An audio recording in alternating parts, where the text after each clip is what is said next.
الرحيم سلام الله عليكم ورحمة الله تعالى وبركاته halkaad nagala socotaan waa channelka Fatx Media Production barnaamijkuna waa barnaamijkii dhacdada barnaamijka qodobada ugu door karoon laacibka xulka qaranka Soomaaliya Cabdullaahi Maxamed Cumaraani ayaa abaalmarintii lacageed ugu deeqa xarunta tiktoorka dare dab aabe iyo wiilkiisa ay ku dhinteen oo ka dhacay gobolka Bay faafahinta qodobadan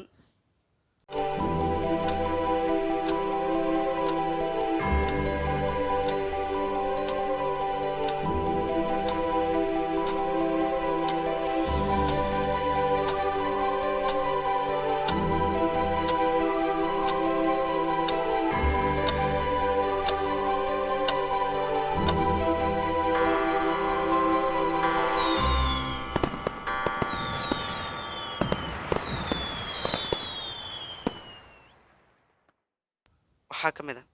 laacibka xulka qaranka Soomaaliya Cumar Maxamed Cumaraani ayaa abaalmarintii lacageed ee dhawaan ku guuleystay waxa uu ugu deeqay xarunta lagu xanaaneeyo agoonta ee tiktoorka dare ee degmada Cabdicaziz ee gobolka Banaadir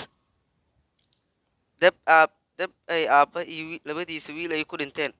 faafahin dheeraada ayaa ka soo baxaya dab khasaare nafeed geystay oo xalay ka dhacay magaalada Baydhabo ee gobolka Bay halkaas ayaan kusoo afmeeraynaa barnaamijkeenii dhacdada. Assalaamu calaykum waraxmatullaahi wabarakaatuh.